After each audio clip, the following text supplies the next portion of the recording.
Oke, jika demikian mari kita unmute lagi untuk selanjutnya saya akan memandu jalannya sesi kedua ini. Mohon berkenan Mas Ali, saya dibantu untuk share screen.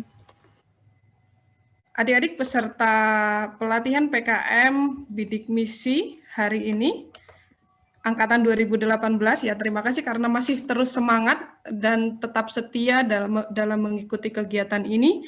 Kita akan melanjutkan sesi kedua siang ini dalam rangkaian acara pelatihan bidik misi, yaitu tentang kiat sukses menembus PIKMNAS. Namun sebelum kita memulai sesi kedua pada hari ini, izinkan saya membacakan CV narasumber kita pada kegiatan siang pagi menjelang siang hari ini.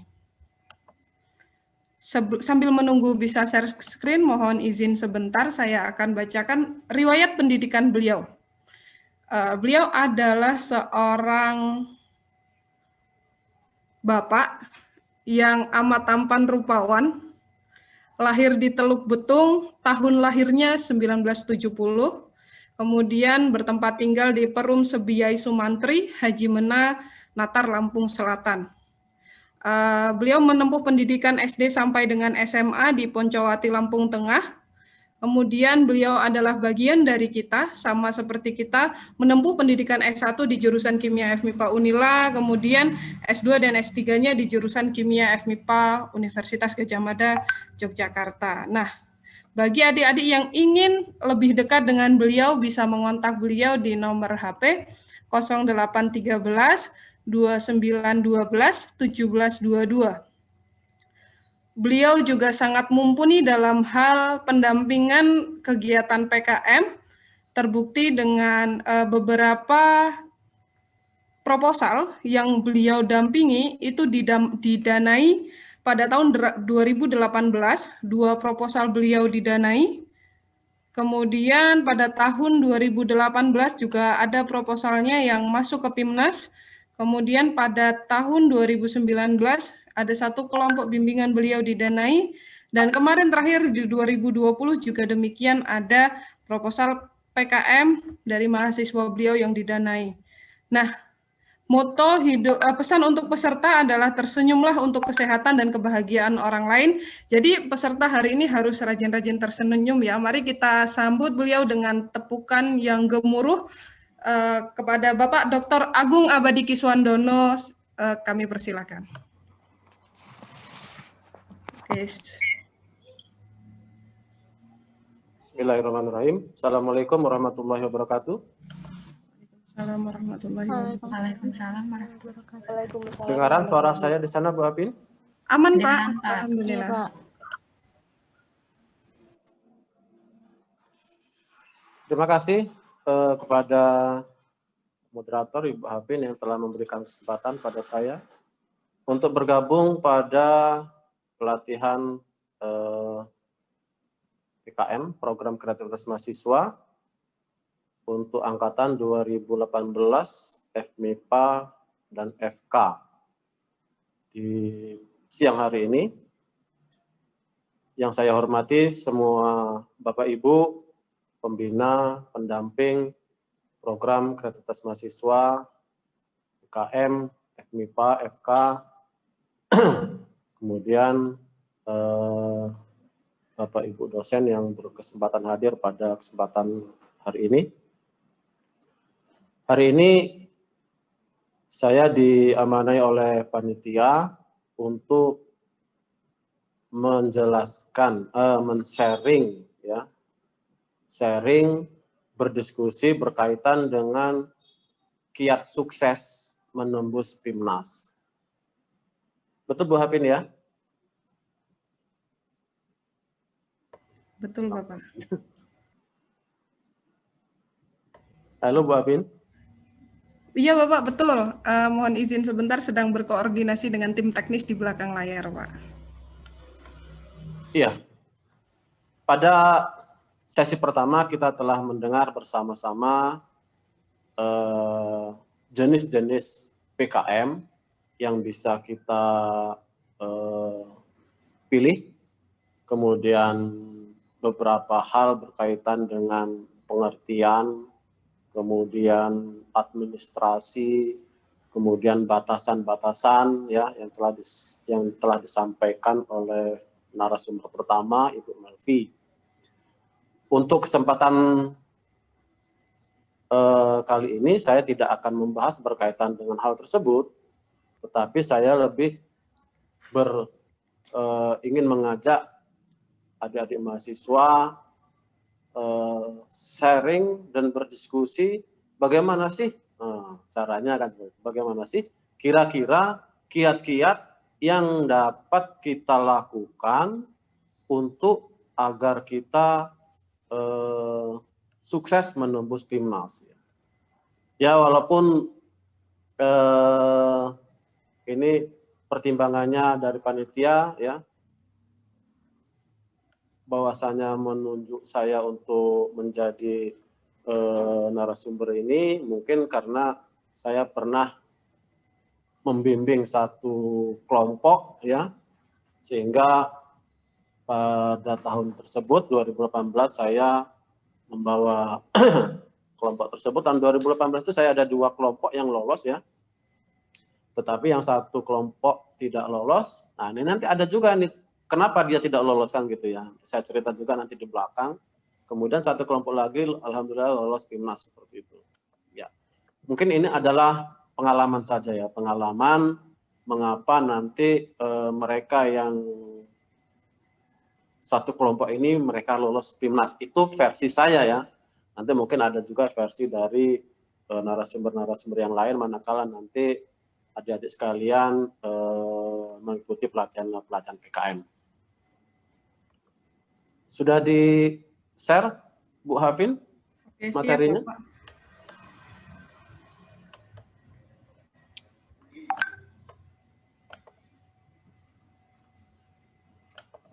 Materi saya adalah kiat sukses menembus PIMNAS.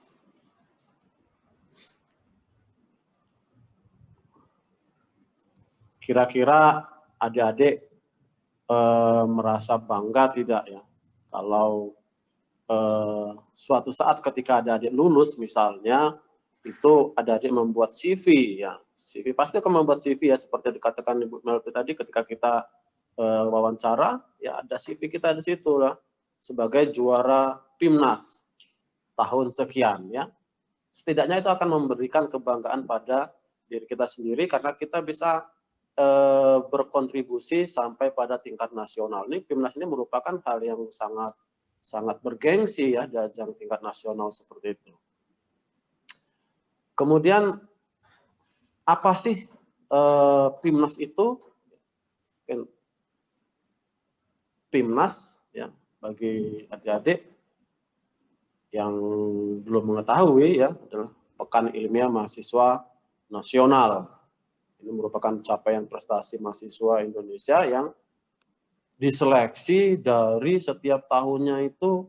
Kalau proposal masuk ke pusat itu hampir 20 ribuan proposal. Kalau setiap universitas saja hampir 1000 ya. Unila waktu itu kalau nggak salah dikasih jatah 750 proposal ya, 1000 proposal. Berapa universitas yang ada di Indonesia itu yang submit proposal sampai dengan ke PIMNAS ya. Sampai ke dengan ke PIMNAS ini hanya sekitar tidak lebih dari 500 saja ya. Itu jadi merupakan salah satu capaian yang sangat bergengsi bagi seorang mahasiswa manakala dia pernah masuk ke ajang Pekan Ilmiah Mahasiswa Nasional. PIMNAS juga merupakan tolak ukur penilaian dalam pemeringkatan kualitas sebuah perguruan tinggi. Oke, lanjut.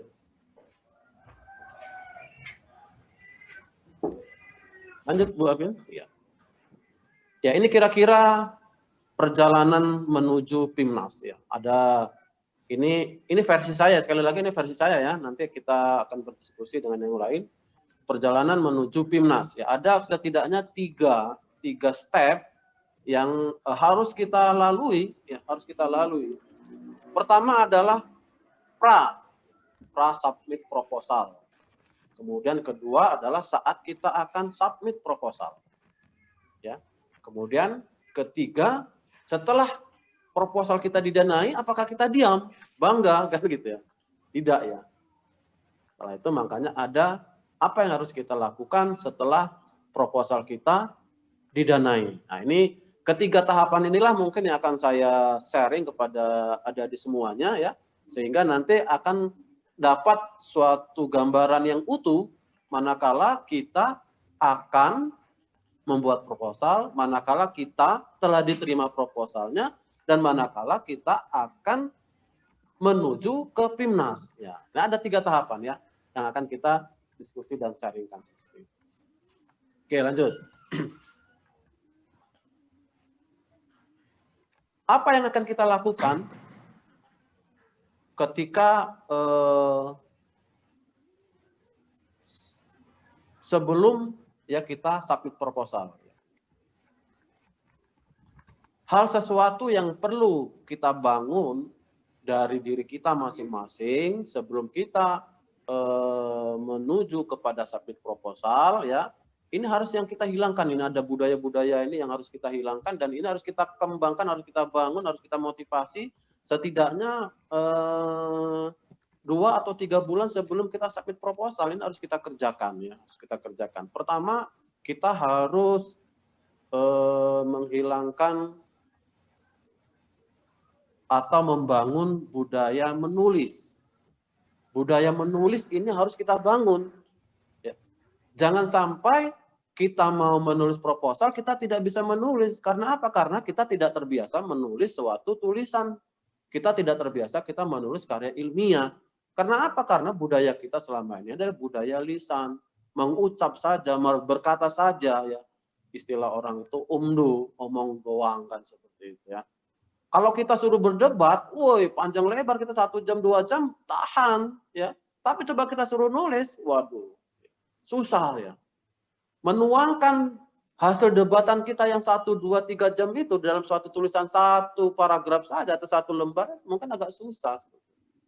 Ya, itu harus kita bangun dari sekarang ya. Kita ada waktu untuk mempersiapkan itu. Budaya kita budayakan ya, budaya lisan. Kalaupun memang bakat dia untuk budaya tulisan ya. Kalau memang dia bakat dia untuk budaya lisannya bagus ya, kita juga kembangkan juga budaya kita untuk menulis. Terus yang kedua adalah ini rasa malas untuk meneliti ya. Rasa malas untuk meneliti kalau memang kita cerita malas tidak ada obatnya. Obatnya apa kalau udah malas? Ya udah nggak ada ya. Mau tidur juga ya seperti itu, nggak tidur juga seperti itu. Jadi aman harus kita bangun bagaimana supaya kita tidak malas. Ya kita berkawan dengan orang-orang yang pernah berhasil. Ya. Kita harus berteman, kita harus berkolaborasi, kita harus berkumpul dengan orang-orang yang memang mempunyai motivasi untuk menjadi juara. Kalau kita berkumpulnya, mohon maaf ini kalau kita berani berkumpulnya dengan orang-orang atau teman-teman kita yang hanya umdu saja, ya kita nggak akan ada pernah terbangun motivasi kita untuk menjadi pemenang di dalam menembus PIMNAS ini ya. Kemudian tidak tahu bagaimana cara menulis proposal. Oke, ya ketidaktahuan dalam menulis proposal PKM itu akan hilang dengan sendirinya manakala kita ikut bergabung dalam satu acara pelatihan PKM, kita ikut bergabung dalam kelompok-kelompok ilmiah penulisan PKM, kita ikut bergabung pada mereka-mereka teman-teman kita, kakak-kakak tingkat kita yang sudah pernah berhasil didanai pada program ini. Kemudian yang ketiga Bu Apin. Oke, kok sedikit lambat Pak. Yang ketiga ini adalah jarang atau bahkan tidak ada insentif, ya. Tapi jangan khawatir adik-adik sekalian bahwasanya untuk program PKM, ya PKM itu salah satu program yang memang sangat diperhatikan sekali oleh universitas dan bahkan oleh nasional. Ini adalah program yang pasti didanai. Jika proposal kalian lulus, ya pasti didanai.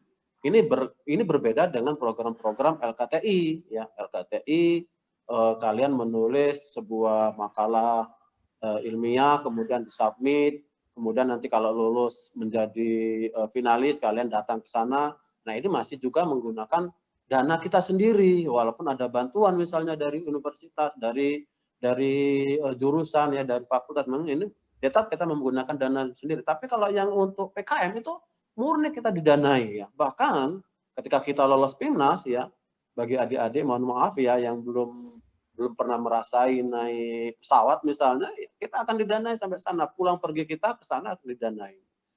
Penelitian kita didanai, penelitian kita menjadi tugas akhir, kemudian penelitian kita, skripsi kita juga diakui oleh universitas, ya kan? Itu merupakan insentif dan tanda petik iming-iming ya kepada kita agar kita membangun budaya ini, membangun, mengurus dan menjadi seorang alumni PIMNAS, alumni PKM seperti itu. Ini harus kita bangun. Lanjut.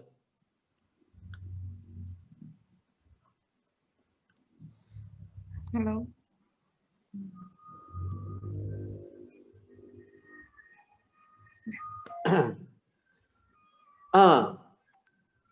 Apakah dunia ini sudah sempurna, tidak ada lagi yang bisa diteliti oleh kita? Ya. Tidak ya. Jadi ini harus kita bangun. Awalnya bagaimana? Awalnya kita bisa searching ya.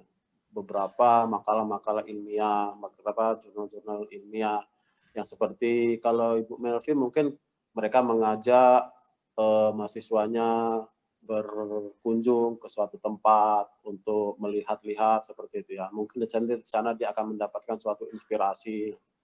Tapi ada juga pengalaman yang lain, misalnya ya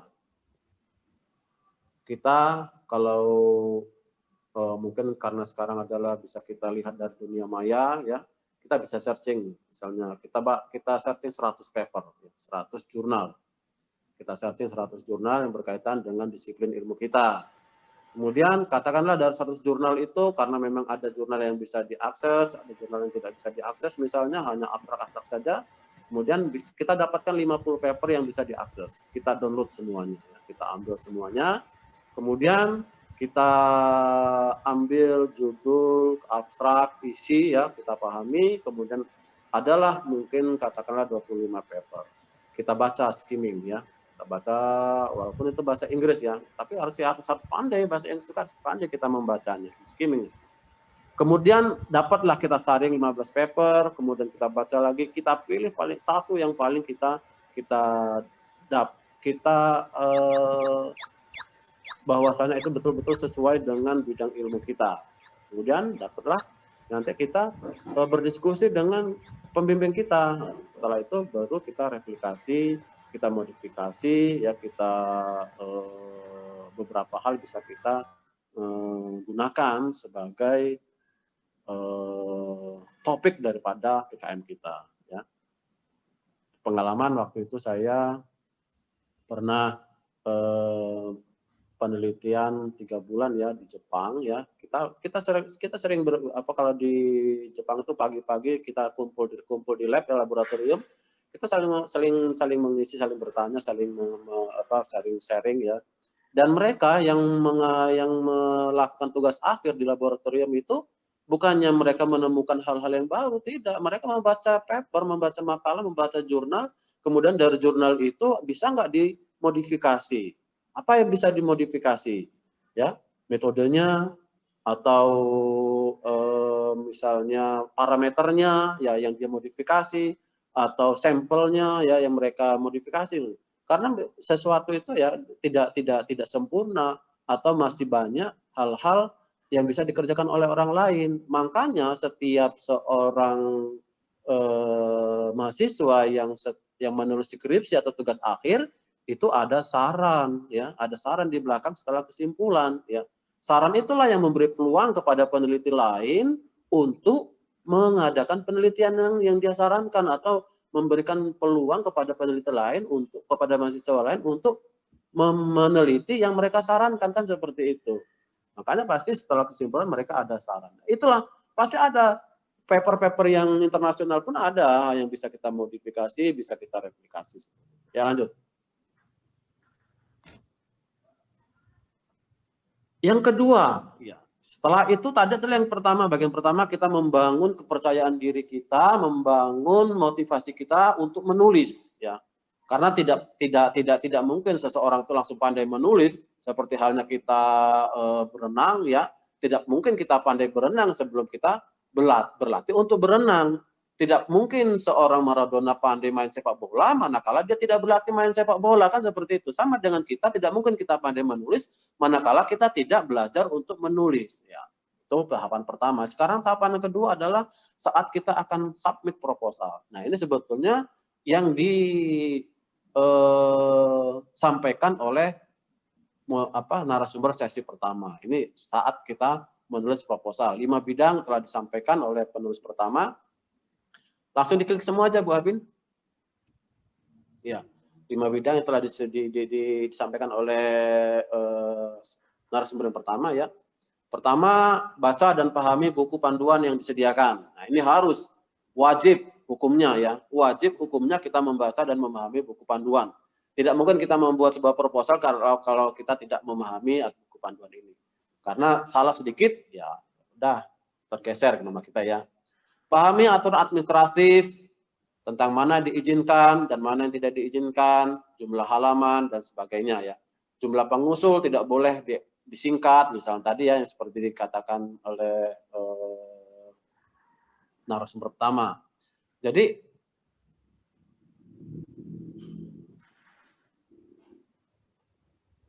disarankan dari 2 angkatan atau keilmuan yang berbeda, proposal harus lengkap dan sesuai dengan format, gunakan bahasa yang mudah dipahami ya. Kenapa? Karena boleh jadi reviewernya itu tidak satu bidang dengan ilmu kita. Boleh jadi kita ilmu dari MIPA, dari kimia, nanti reviewernya orang sosial. Seperti itu. Makanya kita harus menggunakan bahasa yang mudah dipahami oleh secara umum seperti itu. Proposal harus lengkap dan sesuai dengan format. Oke, ini saya hanya mengulas saja ya karena ini sudah disampaikan oleh narasumber pertama. Lanjut.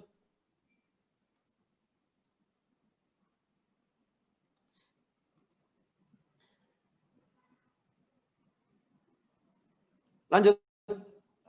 Ya, kesalahan umum ya. Ini ada kesalahan umum ya yang ini mungkin bisa jadi mungkin ini bisa juga menjadi panduan dan kehati-hatian kita ya. Kesalahan umum ini pengalaman ya.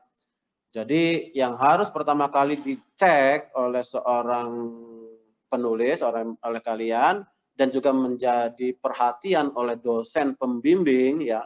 Jadi dosen pembimbing itu mohon maaf ya, dosen pembimbing itu juga harus membaca ini kan gitu. Jangan ditahan mereka Bu, Pak, saya mau konsultasi PKM. Mana ini. Terus sudah kamu kerjakan? Udah. Berapa halaman? 10. Bagaimana ininya? Begini Pak. Udah selesai semuanya. Udah. Betul sesuai dengan panduan. Udah Bu. Disubmit. Ya. Dia tidak mengoreksi lagi, dia tidak melihat lagi. Ya itu yang kejadian seperti itu ya. Ketika tidak lolos, baru dilihat. Apa toh kok nggak lolos? Oh rupanya ini tidak lolos. Itu sudah kadaluarsa seperti itu. Ya sudah ada pengumuman baru diperiksa kan itu sudah hal yang tidak akan membantu kita. Oleh karena itu mohon maaf ya. Jadi seorang pembimbing, dosen pembimbing juga harus membimbing dan menyediakan waktu untuk mengoreksi, untuk memberikan penjelasan dan untuk membimbing betul-betul membimbing proposal itu sampai dia ikut submit. Tetapi walaupun bagaimana juga adik-adik mahasiswa, karena memang dosen itu mohon maaf pekerjaannya juga sangat banyak, jangan juga adik-adik mahasiswa itu membebankan semuanya itu kepada sang dosen ya. Hal-hal yang sepele seperti ini juga harus menjadi perhatian kalian ya. Kalau memang katanya halaman harus 10, ya harus 10 halaman. Jangan ditawar-tawar lagi, Pak, kalau 11 halaman bagaimana, Pak? Kan ini cuma sedikit, Pak, ini cuma dua atas satu paragraf yang halaman 11-nya, Pak. Ya nggak bisa. Ya bagaimana harus 10? Nggak bisa lagi, Pak. Ini kata-kata yang penting ini, Pak. Ya nggak bisa juga ditawar seperti itu. Harus kalian betul-betul melihat atau membaca lagi mana supaya halaman itu tetap 10 halaman, tetapi juga tidak mengurangi hal-hal yang dianggap lebih penting seperti itu. Ada yang lebih penting dari yang penting kan seperti itu. Jumlah dana yang diajukan kurang dari 5 juta atau lebih dari 12,5 juta pada waktu itu ya. Jadi memang ada mahasiswa yang betul-betul dalam membuat sebuah anggaran memang belum bisa. Ya dia hanya ideal aja seperti itu. Dia hanya untuk beli sampel sekian, kemudian untuk analisis sekian, total hanya 4 juta. Ya, ini tidak akan didanai. Jadi memang ini juga ada peran dari dosen pembimbing untuk supaya dana itu tetap terkelola atau tetap masuk ring yang disyaratkan oleh panduan. Oke, lanjut Bu Apin.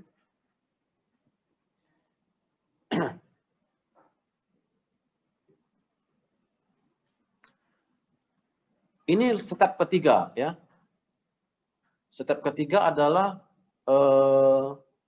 setelah didanai. Nah, ini kita sudah gembira nih ya, kita sudah senang. Pengumuman sudah keluar dan proposal kita sudah lolos, didanai. Nah, ya, sudah lolos didanai. Ini sudah senang. Tetapi jangan sampai senangnya hanya di sini saja ya. Kita harus tetap semangat karena senangnya kita di sini masih ada lagi pekerjaan kita yang harus kita kerjakan sehingga kita nanti lolos sampai pengumuman kita lolos ke PIMNAS ya. Danai, proposal yang didanai ini hanya merupakan pintu gerbang saja ya. Ibaratnya kita masuk sebuah perumahan ya, kita masih di pintu gerbangnya saja, belum masuk ke perumahan ya. Ini merupakan hanya pintu gerbang kita menuju ke PIMNAS. Karena cita-cita seorang pembuat proposal PKM, cita-cita seorang dosen pembimbing itu mahasiswanya adalah PIMNAS, lolos PIMNAS. Kalau kita sudah lolos PIMNAS, wah, itu ada suatu rasa gengsi sendiri kita berada di tengah-tengah mereka, di tengah-tengah teman-teman dari universitas lainnya. Tetap saja kita harus taat administrasi dan keyakinan kita dalam presentasi eksternal. Nanti ada presentasi-presentasi yang harus kita lakukan bagi mereka yang lolos didanai. Pertama, pengisian logbook ya. Logbook itu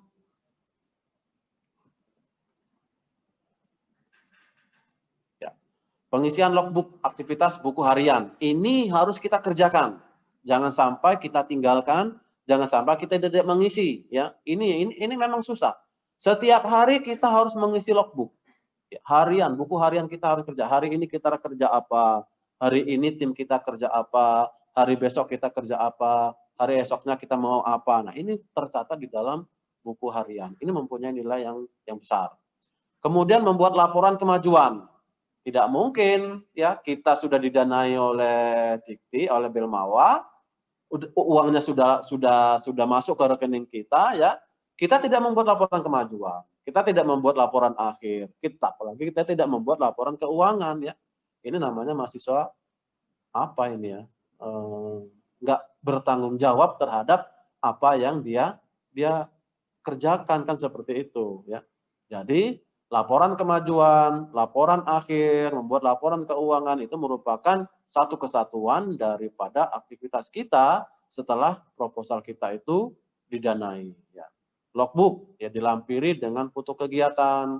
Apa yang kita lakukan pada hari ini, misalnya prepare sampel, kita foto sampelnya, kita foto kegiatan kita lampirkan di dalam logbook, kita lampirkan di dalam laporan harian. Kita ke laporan harian kita online ya. Kemarin ini kalau apa setiap kita mengerjakan laporan ya kita online. Kita isi kegiatan kita itu secara online ya. Kemudian secara offline kita juga harus latihan presentasi. Ini hal yang mesti kita lakukan. Karena satu kelompok itu kalau kita lintas angkatan berarti ada adik tingkat kita. Biasanya ketua angkatannya ketua timnya adalah yang senior ya. Ada adik tingkat kita juga di situ. Nah, perpaduan antara tim di dalam mempresentasikan hasil itu tidak akan nyambung manakala kita tidak pernah latihan. Ya kan? Kita itu tidak akan nyambung, makanya kita harus berlatih. Nah, itu fakultas misalnya ataupun universitas itu memfasilitasi hal ini. Ketika kita sudah didanai, kemudian kita akan mempresentasikan hasil kita sebelum Monef eksternal, kita harusnya sudah berkumpul ya. Kalau nanti misalnya fakultas belum memfasilitasi ataupun sebelum ada Monef internal dari universitas ya, kita semangati dulu tim kita untuk presentasi. Nanti kamu bagian apa, saya bagian apa, yang ini bagian apa, kemudian kalimat pembukanya apa, apakah kita akan membuat yel-yel. Nah, itu harus disepakati. Itu harus ada latihan presentasi untuk kekompakan daripada tim tersebut. Kemudian yang ketiga adalah luaran yang sesuai dengan proposal. Apa sih luaran yang sesuai dengan proposal ya? Ini saya cerita PIMNAS tahun 2018 ya, waktu itu luarannya apa? Misalnya publikasi ya, kemudian publikasi bisa publikasi online ya. Kita membuat suatu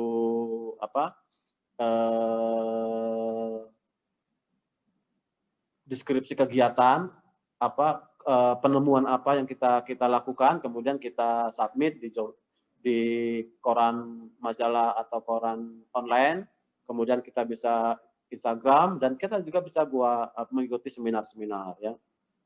Kemudian produk apa yang kita temukan ya, itu juga merupakan luaran yang harus kita sediakan pada saat Monef eksternal. Kemudian kita juga membuat poster.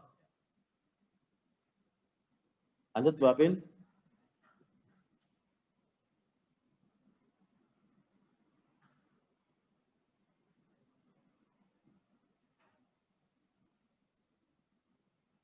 Monitoring dan evaluasi ya.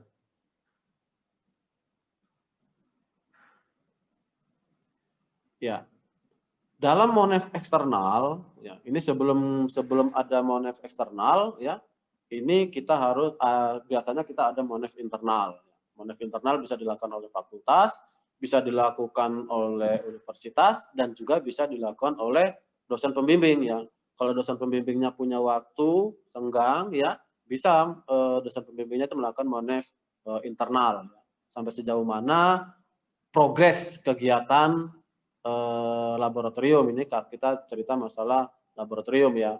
Setidaknya ketika kita akan Monef eksternal itu usahakan sudah 80% dari rencana kegiatan kita itu sudah terlaksana. 80% ya. Walaupun mereka mensyaratkannya 70% misalnya. 70% kalau salah. Tapi kita setidaknya 80% sudah terlaksana. Jangan sampai kita waktu Monef eksternal itu kita belum mengerjakan sampai 80% ya. Hanya mengerjakan 50% baru preparasi sampel Pak, karena bahan reagen yang saya perlukan belum datang. Ini sudah bakalan tidak akan lolos PIMNAS lah seperti itu ya. Kemudian ada kesesuaian. Ada kesesuaian antara proposal dengan pelaksanaan. Jangan proposalnya ceritanya A, pelaksanaan ceritanya B. Ya, ada perubahan pelaksanaan karena adanya ketidakadaannya masalah zat, ketidakadaan masalah regen atau bagaimana. Jadi ada kesesuaian. Jadi kalau proposal yang kita submit itu berkaitan dengan misalnya senyawa baru berkaitan dengan diabetes misalnya, jangan pula kita mencari senyawa baru berkaitan dengan bukan diabetes yang seperti itu. Kemudian logbook. Ya, logbook tadi saya ceritakan, catatan harian ya, bukti-bukti kegiatan bisa berupa produk, bisa berupa prototipe ya, dan itu dibuktikan dengan foto ataupun dengan video.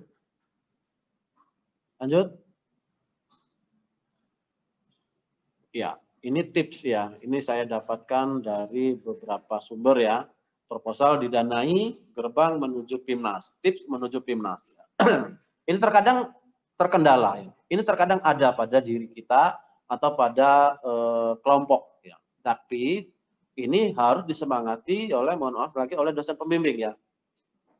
Ketika sebuah proposal didanai, lolos didanai oleh Belmawa, tidak serta-merta dana itu langsung dikasih kepada kalian.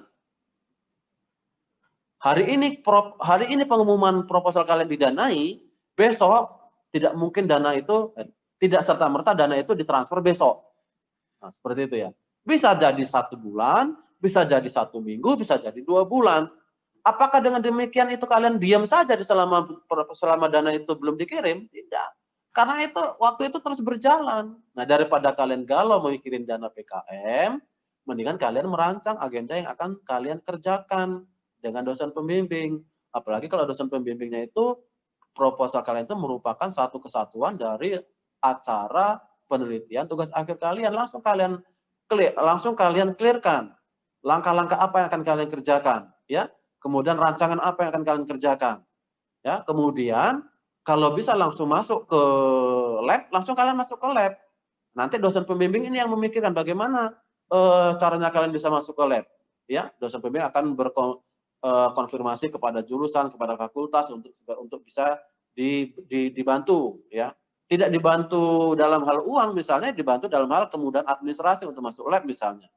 Mungkin juga senior-senior kalian yang kakak tingkat kalian yang sebelumnya mempunyai regen-regen yang sudah bisa dipakai, silakan kita pakai, kan gitu. Itu bijak-bijaklah seorang dosen pembimbing dalam menengah ini, ya. Jangan pula kaliannya tidak aktif, dosen pembimbingnya sibuk sehingga dana belum keluar, kalian diam-diam. Begitu dana keluar, 1 minggu kemudian akan monet, kalian bingung, ya tidak tercapai lah 80% yang disyaratkan, kan seperti itu.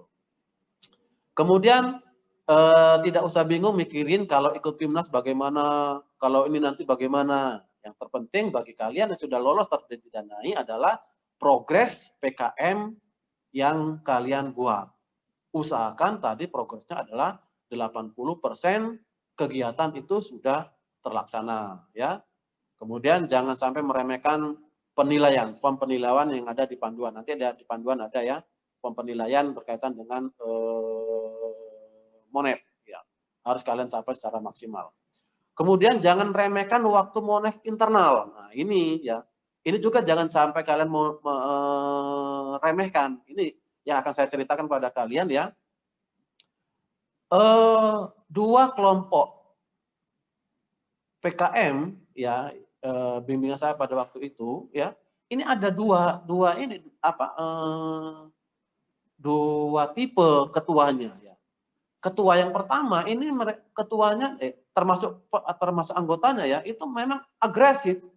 Pada saat itu mereka ini sama-sama KKN ini, ya. 2 kelompok ini ketuanya sama-sama KKN, anggotanya sama-sama KKN. Ketika monitoring internal, monef internal yang dilakukan oleh pihak universitas, ketuanya yang satu kelompok ini dia tidak berani mengambil risiko untuk izin, apalagi pada waktu itu sangat ketat KKN tidak boleh keluar dari daerah, dari lokasi, ya, tidak boleh keluar atau sangat ketat lah perizinannya seperti itu. Sementara yang kelompok yang satunya ini dia mengakal-akali bagaimana supaya saya bisa ikut monef internal, ya. Dia izin kepala desa untuk pergi ke Bandar Lampung membeli sesuatu misalnya seperti itu, kemudian dia ikut monef di sini. Nah, seperti itu, ya.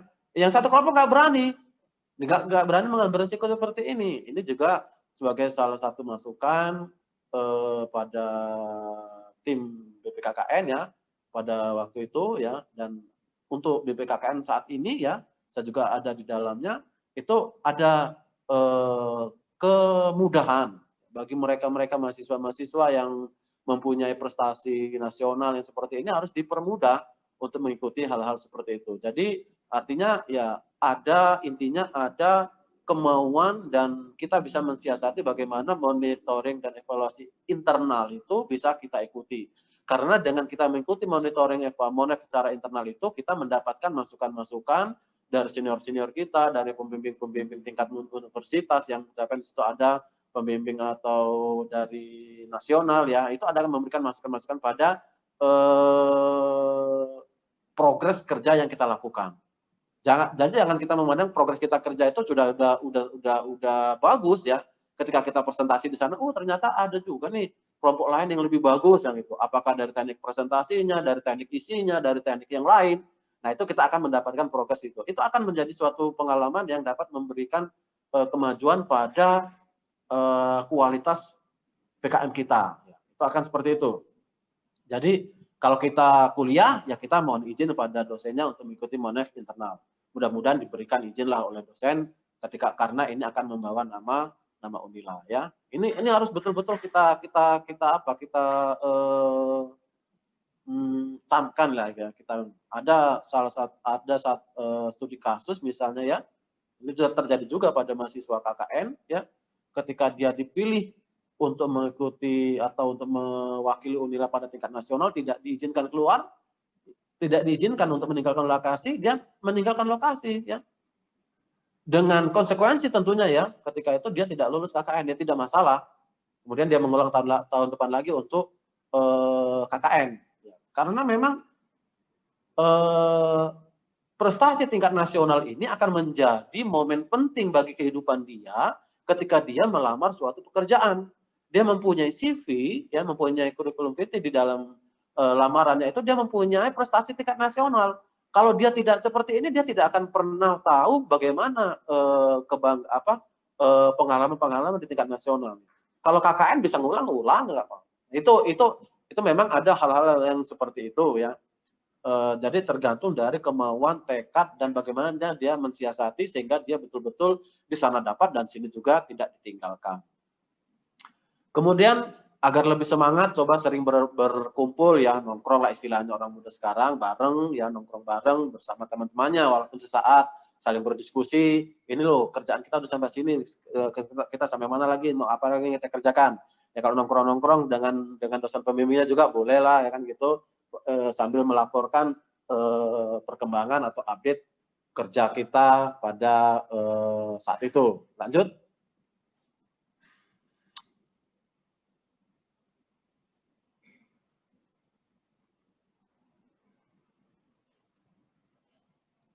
Oke, nah ini juga nitip ya, bukan hanya ya kesolidan tim juga harus kita pertahankan. Kesolidan tim itu kita harus pertahankan. Kalau kita tidak pernah berkumpul ya kita tidak akan bisa membangun soliditas dari tim itu.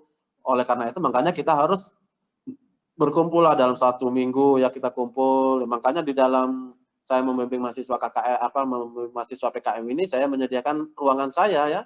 Ruangan saya itu bisa berkumpul mereka mahasiswa-mahasiswa saya yang tugas akhir bisa berkumpul di ruangan saya untuk saling bercerita, berbagi kasih, berbagi cerita, berbagi pengalaman ya di situ karena itu merupakan tim daripada kelompok penelitian saya, jadi mereka bisa saling bercerita.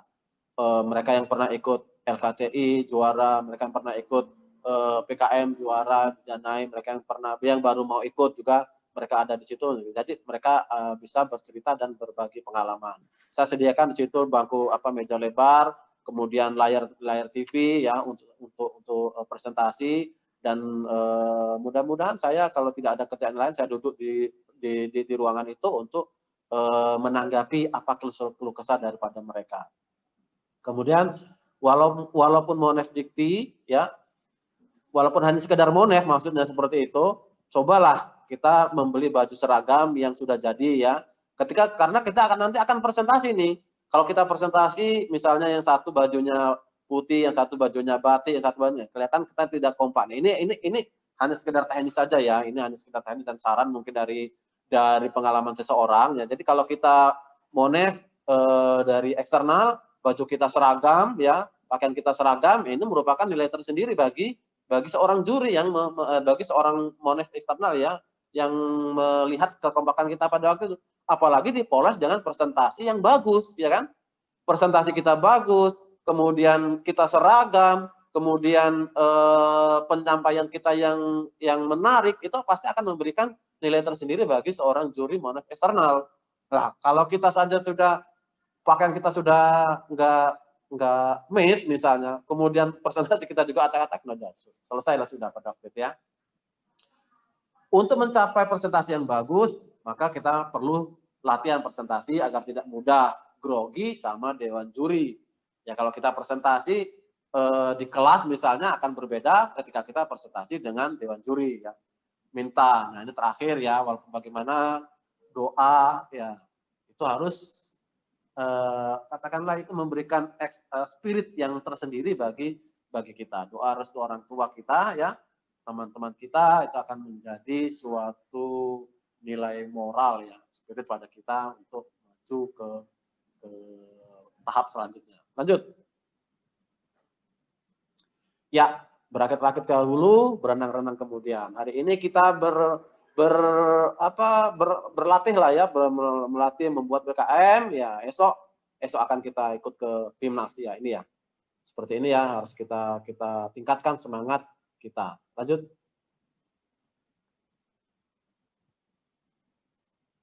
Oke, persiapkan proposalmu dari sekarang ya, ada waktu 2 bulanan untuk mempersiapkan. Kemudian nanti kita akan review dari pembimbing pembina PKM. Mudah-mudahan apa yang kita harapkan dari pembina PKM, dari niat ikhlas kalian untuk maju memperoleh penghargaan sebuah proposal PKM PIMNAS itu akan tercapai. Ya, mudah-mudahan kita semua dimudahkan oleh Allah Subhanahu wa taala. Amin ya rabbal alamin. Demikian yang dapat saya sampaikan. Ini tidak lebih daripada sharing dan diskusi. Silakan pada adik-adik yang ingin bertanya, ini berkaitan dengan trik-triknya saja ya, karena berkaitan dengan 5 PKM jenis PKM tadi sudah dibahas oleh narasumber yang pertama. Terima kasih. Billahi taufiq wal hidayah. Wassalamualaikum warahmatullahi wabarakatuh. Waalaikumsalam warahmatullahi wabarakatuh. Waalaikumsalam warahmatullahi wabarakatuh. Baik, adik-adik peserta pelatihan PKM Bidik Misi, demikianlah tadi pemaparan materi yang telah disampaikan oleh narasumber.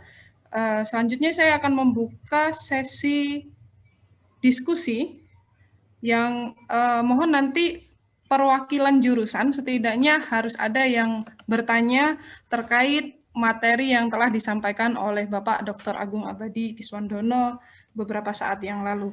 Silakan untuk termin pertama saya buka 3 pertanyaan, bisa raise hand atau tulis pertanyaan pada kolom chat. Bisa dimulai dari sekarang.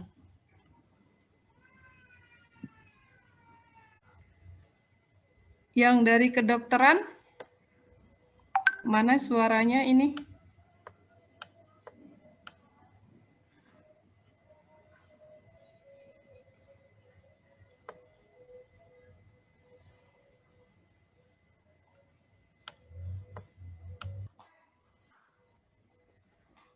Oke, jika tidak ada yang ingin bertanya, nanti saya yang tanya loh. Ayo, dari biologi,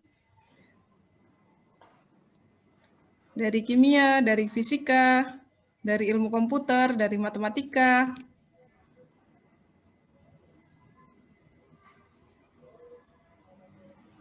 Assalamualaikum warahmatullahi wabarakatuh.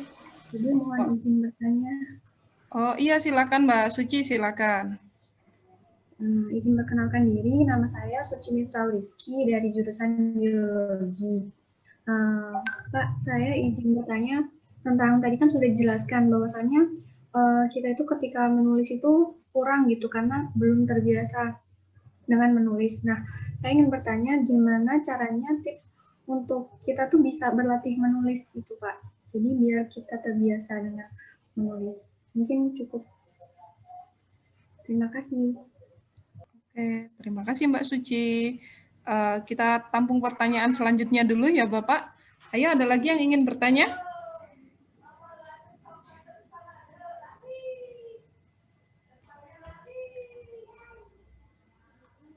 Dari matematika, mana nih suaranya? Atau ilmu komputer?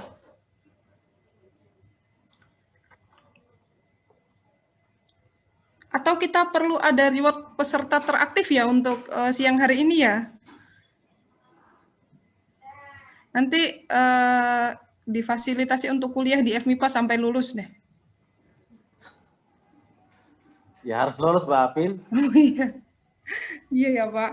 Ayo, mana lagi yang mau bertanya? Atau kita jawab dulu Bapak? Mas Lanang itu suruh tanya itu. Nah, ayo Lanang. Nanti didemisionerkan sebagai Kabid 2 Himaki nih kalau nggak nanya. Oke, baik, izin bertanya ya Bu ya. Oke, silakan tanya. Saya ingin bertanya terkait dengan kiat sukses gitu yang telah dipaparkan oleh Pak Agung terkait dengan runtutan kita dalam menemukan ide atau gagasan. Secara kita kan pertama harus searching, kemudian selektif literatur yang akan dipilih sehingga kita mendapatkan literatur yang dapat kita RMP gitu, replikasi, modifikasi, dan juga kita perbaiki. Nah, itu tipsnya bagaimana sih Pak untuk di tips itu gitu kan? Itu nggak mudah gitu secara kalau kita ini pikirkan gitu Pak. Terima kasih Jadi Pak. susah pertanyaan Lanang. Oke, baik Bapak. Ya, Kalau siapa begitu, nyuruh Lanang nanya ini? nanti kita training khusus Mas Lanang Pak untuk lolos PIMNAS. Baik, Bapak, sebelum kita lanjutkan ke pertanyaan selanjutnya, kita jawab dulu dari pertanyaan pertama yang ditanyakan oleh Mbak Suci dari biologi. Tadi pertanyaannya, bagaimana sih Pak tipsnya supaya terbiasa menulis? Nanti baru akan dilanjutkan dengan pertanyaan kedua. Silakan Bapak. Makasih Mbak Apin. Mbak Suci dari biologi ya? Iya, Pak. Ini kalau tipsnya itu sebetulnya saya sudah kasih pada Kiat Sukses Menembus PIMNAS pada jurusan biologi waktu itu ya. Itu justru saya fokus pada bagaimana kita menulis saja, tidak kemana yang lain-lain. Nah, pada pertemuan ini saya mengalokasikan 3 step ya, sebelum, pada saat, dan setelah didanai. Tipsnya itu saya terangkan di dalam pelatihan yang beberapa hari yang lalu di biologi. Untuk penulis pemula, Mbak Suci ya, memang kita agak susah untuk tiba-tiba kita langsung menulis ya. Ya karena itu tadi, kenapa? Karena memang suasana budaya kita itu masih sangat-sangat jarang sekali suasana budaya menulis ya. Budayanya adalah budaya lisan ya. Jadi kalau kiat untuk menulis itu memang untuk terjun langsung menjadi seorang penulis ya harus kita motivasi di dalam diri kita ya. Yang seperti saya katakan tadi, seorang Maradona pun tidak akan pandai main sepak bola manakala dia tidak berlatih bermain sepak bola, kan seperti itu ya Mbak Suci ya. Jadi kita harus betul-betul fokus ya, betul-betul fokus bagaimana kita berkomitmen untuk menulis. Sediakan waktu khusus untuk menulis ya bagi kita. Jika perlu memang sudah kita komit. Kalau jam main kita, tentunya mahasiswa punya jam main lah ya, tidak melulu belajar terus kan ya, kita ada waktu bermain. Kalau perlu kita kurangi waktu bermain kita itu dan kita sediakan waktu khusus bahwasanya jam sekian dalam 1 hari 1 jam saya harus fokus menulis. Ya. Harus fokus menulis. Kita sediakan waktu itu. Esok hari ketika kita akan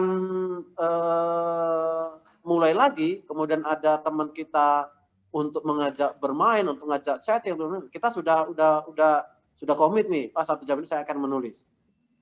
Ya. Jadi harus betul-betul kita sediakan waktu, komitmen waktu kita untuk betul-betul menulis. Disiplin dalam mengolah waktu, ya artinya seperti itu. Kemudian ya sebagai seorang, kita sebagai seorang Muslim ya, kita betul-betul harus menghargai waktu yang telah kita sediakan. Jangan sampai waktu yang telah kita sediakan itu kita tunda-tunda. Ya mohon maaf, misalnya saja kita sholat, sudah mendengar azan, misalnya kita nantilah sholatnya. Itu berarti kita tidak pernah menghargai waktu. Demikian juga bagi kita untuk yang menulis. Ketika kita sudah menetapkan 1 jam menulis, ya kita harus hargai komitmen waktu itu. Ya, kita harus fokus kepada waktu yang telah kita sediakan. Kalau aktivitas harian kita sangat padat, misalnya karena kita seorang aktivis organisasi, kita juga kuliah, kita juga membuat laporan-laporan yang berkaitan dengan aktivitas kita kemahasiswaan ya. Tetapi jangan lupa ya, karena kita sudah kenali aktivitas harian kita itu, maka dengan mudah kita bisa menyelipkan aktivitas 1 jam kita itu untuk membuat proposal PKM. Urutkan skala prioritas kita, mana yang akan kita kerjakan terlebih dahulu ya. Ini untuk bagi teman-teman adik-adik yang betul-betul mempunyai aktivitas abrek ya, prioritaskan. Nah, ini sekarang prioritas kita adalah untuk menulis PKM nih ya, masih ada 2-3 bulan misalnya. Udah kita prioritaskan nomor 3 misalnya, karena nomor 1-nya kita akan kuis besok, nomor 2-nya kita akan ada latihan apa nanti di BEM misalnya seperti itu. Tapi begitu kita sudah mendekati waktu, limit kita misalnya 1 bulan, aktivitas membuat proposal menjadi prioritas pertama. Nah, itu harus kita ngerti juga hal-hal seperti itu. Nah, itu gunanya kita membuat timeline, menghargai waktu, dan sebagainya. Manfaatkan waktu senggang, ya. Jangan mentang, masih lama 3 bulan lagi kok. Nah, jadi kita masih bisa lah kita cincai-cincai, kita bisa ngobrol-ngobrol, kita bisa chat-chatan. Nah, itu berarti kita tidak juga menghargai waktu kita, ya. Kemudian ubah mindset kita, pola pikir kita, bahwasanya kita akan menjadi seorang juara PIMNAS, bukan menjadi seorang penulis proposal yang hanya tidak enak dengan dosen pembimbing, ya kan? Ubah pola pikir kita, mindset kita, bahwasanya kita menjadi seorang juara PIMNAS. Seperti itu ya. Baik, terima Oke, Mbak kasih. Suci? Oke, Pak. Terima kasih banyak, Pak. Ya, mudah-mudahan seperti itu ya. Mudah-mudahan terjawab. Kalau nggak terjawab, besok datang ke ruangan saya, kita diskusi lagi ya. Ya, Pak. Oke. Untuk Mas Lanang, bagaimana Ya, Pak. kita mereplikasi modifikasi judul ya. Ini memang agak berat ya, tapi percayalah ya, seberat-beratnya suatu permasalahan, jika kita cicil ya, itu pasti akan ringan. Sama ketika kita tidak mempunyai kebiasaan untuk mereplikasi, memodifikasi suatu permasalahan, ya mungkin di awalnya kita akan merasa berat, Mas Lanang, ya, merasa tidak pernah terbiasa, ya kan? Ketika kita menyeberangi sebuah sungai karena kita tidak punya pengalaman, ya kan? Maka kita akan menyeberangi sungai itu secara vertikal. Kita lawan itu arus itu kan gitu. Itu akan menghabiskan napas, akan menghabiskan tenaga yang sangat-sangat banyak.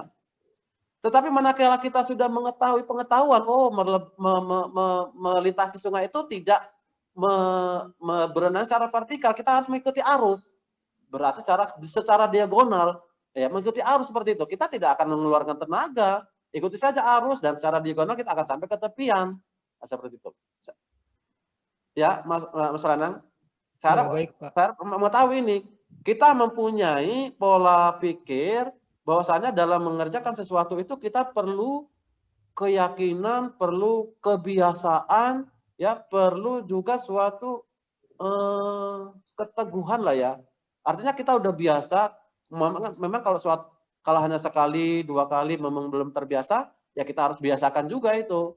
Kita membaca satu jurnal hari ini, apa sih replikasinya, apa sih modifikasi yang akan kita buat tulis misalnya, salah ini, kita tinggalkan lagi, kemudian kita berdiskusi dengan teman-teman, besoknya kita lihat lagi replikasi satu jurnal lagi, kelihatannya ada ini benang merahnya seperti ini, kita buat replikasinya, mungkin kurang sempurna, kita diamkan lagi, besoknya kita buka lagi. Nah, mudah-mudahan seperti itu, ya. Sama dengan orang membuat susunan tugas akhir, ya. Tidak akan sekali jadi. Mengerjakan sesuatu pun tidak akan sekali jadi. Maka keberulangan, kekontinuitasan, kemudian kesungguhan kita, mudah-mudahan itu akan memberikan suatu pengalaman dan suatu ide yang akan timbul, ya kan? Kalau ide itu tidak akan timbul manakala kita tidak pernah membaca, kita tidak pernah memodifikasi, kita tidak pernah mereplikasi, ya, kita tidak pernah melihat review orang lain kan gitu, ya. Maka ide itu, replikasi, modifikasi itu akan timbul manakala kita pasti membaca. Dan membacanya bukan hanya satu topik, bukan hanya 2 topik ya, seperti yang saya katakan tadi, 100 paper mungkin bisa kita baca, kemudian kita bisa mereplikasinya. Oke, Mas Lanang? Baik, Pak. Terima kasih, Pak. Ya, jangan terima kasih kalau kurang puas besok datang ya. Siap, Pak. Oke, lanjut. Oke, siap. Terima kasih Bapak, terima kasih Mas Wanang dan Mbak Suci. Baik, pertanyaan terakhir mungkin ada yang ingin bertanya dari teman-teman peserta. Dari kedokteran? Yang dari kedokteran, mana suaranya? Mohon raise hand yang dari kedokteran. Ya, ya saya Bu. Oh iya, silakan Mas Jaya Firmansyah. Ada yang ingin ditanyakan? Tidak? Izin bertanya Pak, jadi untuk terkait PKMP ini Pak, jadi kan kalau untuk di kedokteran sendiri Pak, jadi untuk beberapa PKMP penelitian kan metodenya itu sangat rumit, terutama untuk pengujian-pengujian klinis, sedangkan untuk fasilitasnya saja mungkin di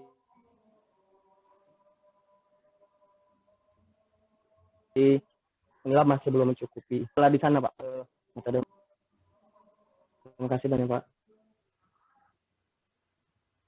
Bisa diuraikan Bu Hapin? Iya, mohon maaf Pak, tadi tidak bisa tersimak dengan baik di saya. Ini yang saya simak adalah gimana sih Pak caranya kita bisa menemukan ide gitu ya Mas Jaya. Nanti kalau salah mohon diulangi. Sementara dalam keterbatasan sarana dan prasarana yang ada, misalnya kurang lebih seperti itu Pak. Terutama di Fakultas Kedokteran itu untuk uji klinisnya masih belum bisa dilakukan banyak hal. Demikian bukan Mas Jaya? Kalau salah mohon dilengkapi. Iya, masih terbatas untuk fasilitasnya Bu ya. Oh iya, bagaimana Pak caranya biar kita itu bisa berkarya, tetapi sarana dan prasarana yang tersedia itu masih belum lengkap begitu Pak? Iya. Keterbatasan sarana dan prasarana tidaklah menutup kemungkinan kita untuk berkarya. Ya, saya rasa ini dulu yang harus ditanamkan di dalam diri kita ya. Jangan sampai keterbatasan laboratorium, misalnya keterbatasan sehingga membuat kita gerah, membuat kita malas untuk meneliti. Nah, kalau sudah seperti itu sudah selesai urusan kita kan gitu, ya kan? Nggak akan tercipta suatu proposal PKM. Ya. Tetapi bagaimana dengan keterbatasan itu justru membuat diri kita termotivasi. Karena yang namanya, mohon maaf ya, Mas Jaya, misalnya untuk karakterisasi suatu sampel penelitian, ya tidak mesti di Universitas Lampung kan gitu. Kita bisa mengkarakterisasi ke instansi yang lain untuk memodifikasi, untuk menganalisis, untuk bekerja di laboratorium misalnya dengan sarana yang terbatas. Ya mungkin kita bisa menggunakan keterbatasan itu dengan apa yang bisa kita kerjakan. Contohnya misalnya setelah kita mensurvei misalnya, karena ini Mas Jaya ini angkatan berapa? 18 ya? Sudah tahu nih lab kita ini alat-alatnya hanya seperti ini, ya kan? Berarti kita sudah tahu nih lab-lab kita ini kalau saya mengerjakan sesuatu ini saya tidak bisa mengerjakan di sini, ya kan? Berarti kita harus pertama kita harus membatasi proposal PKM yang kita buat itu tidak terlalu mewah, tidak terlalu wah dengan instrumen-instrumen yang canggih misalnya. Kemudian kedua, kita bisa konsultasi juga dengan pembimbing. Oh Pak, Bu, kelihatannya kalau kita mengerjakan ini tidak ada alat kita yang di sini nih, bagaimana jalan keluarnya? Pasti saya rasa 100% dosen kalian akan lebih mengetahui, oh jalan keluarnya bagaimana, kan seperti itu. Jangan lepaskan dosen pembimbing saat kita mengerjakan suatu proposal PKM, ya. Jangan lepaskan seperti itu. Jadi harus betul-betul dikawal oleh dosen pembimbing. Manakala nanti kalian ada suatu kesusahan, suatu kesulitan, suatu tumbuhan, dosen pembimbing kalian itu, dosen pendamping kalian itu bisa memberikan solusi langkah keluarnya. Ya. Jadi tanamkan dulu di dalam hati kita, jangan jadikan alasan keterbatasan yang ada di laboratorium membuat kita berkecil hati untuk tidak membuat sebuah proposal PKM. Ya, itulah salah satu fungsi daripada dosen pendamping, dosen pembimbing kita dalam membuat suatu proposal PPKM. Saya rasa seperti itu. Mas Jaya, ada yang tanya yang dilanjutkan? Cukup Pak, terima kasih banyak Pak atas sarannya. Oh iya ya. Nanti silakan nanti berkoordinasi dengan dosen pembimbingnya ya. Kira-kira dengan alat, dengan keterbatasan prasarana ini kira-kira proposal PKM saya itu batasannya sampai mana? Seperti itu ya, Mas Jaya. Baik Pak, terima kasih banyak Pak. Oke. Oke, baik. Mungkin cukup ya Pak sesi diskusinya, atau ada lagi sebelum saya tutup sesi diskusi ini, ada lagi yang ingin mengajukan pertanyaan kepada narasumber kita yang memang sudah kece badai nih.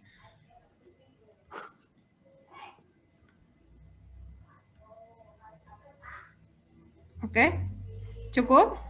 Jangan nyesel loh, nanti kalau ada sesi berikutnya nanti udah beda lagi nih ceritanya. Oke, baik. Mungkin cukup Bapak sesi diskusinya, ada 3 pertanyaan tadi. Sebelum saya tutup sesi ini, izinkan saya menyampaikan kesimpulan dari materi yang telah dipaparkan oleh Bapak Dr. Agung Abadi Kiswandono tadi. Jadi, ada 3 tips utama untuk bisa lolos PIMNAS, yaitu yang pertama, tanamkan niat dalam hati kita untuk buat proposal sebaik-baiknya sesuai dengan aturan yang telah ditetapkan, kemudian untuk bisa proposalnya. Kalau tidak submit, maka tidak mungkin proposalnya bisa lolos sampai ke PIMNAS. Kemudian setelah disubmit, maka upayakan berikan yang terbaik supaya proposal kita didanai untuk selanjutnya bisa lolos ke PIMNAS. Demikian materi kita pada siang hari ini. Sebelum sesi ini kita tutup, mungkin ada pesan-pesan Pak untuk panitia. Closing statement. Adik-adik mahasiswa, ya. Biasanya semangat menulis proposal itu adalah saat kita mengikuti pelatihan. Di mana-mana ketika kita saat mengikuti pelatihan, pasti kita semangat. Ya. Kalau bisa diukur semangat itu, katakanlah 90% kita semangat nih. Kita harus semangat nih buat proposal ya. Ide sudah ada, kemudian semangat sudah ada. Tetapi ketika selesai pelatihan, nah itu semangat itu akan terdegradasi lagi ketika kita terbentur kepada besok UTS, besok kuliah, besok praktikum, besok sekian. Nah, kita memang akan hilang lagi semangat, akan kendur lagi semangat itu. Oleh karena itu, pesan saya, ketika kalian sudah mempunyai ide, langsung ditulis, kemudian langsung diskusi dengan dosen pembimbing. Ya. Cari dosen pembimbing yang tepat untuk kalian, kemudian kalian jaga semangat itu untuk menjaga semangat itu kalian harus berdiskusi dengan dosen pembimbing dan dengan teman-teman yang sama-sama sudah mempunyai semangat pada waktu pelatihan ini. Jangan kalian mengajak teman-teman yang tidak punya semangat, nanti akan mempengaruhi kerja kalian sendiri. Ya. Jadi kalau kita ngajak teman-teman untuk buat proposal, tapi teman-teman, udahlah saya ikut namanya saja dah, gitu. Ada, selesai udah. Kalian ya kan akan terbebani, ya. Semua kalian ngerjain. Jadi carilah teman yang bisa diajak sama-sama untuk membuat proposal, sama-sama untuk bekerja, sama-sama untuk meniatkan menjadi juara PIMNAS. Saya rasa demikian Bu Afin. Ya, terima kasih Bapak atas closing statement-nya. Semoga menjadi motivasi khusus bagi adik-adik peserta pelatihan PKM hari ini. Terima kasih kami sampaikan kepada narasumber kita yang telah meluangkan waktunya pada pagi hingga siang hari ini, kepada Bapak Dr. Agung Abadi Kiswandono. Terima kasih.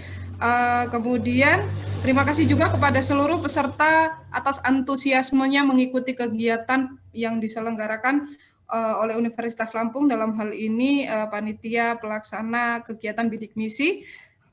Kami tunggu bahwa nanti proposal dari adik-adik dari FMIPA dan FK lolos sampai ke PIMNAS. Demikian, kurang lebihnya mohon maaf. Akhirul kalam, wabillahi taufiq wal hidayah. Assalamualaikum warahmatullahi wabarakatuh.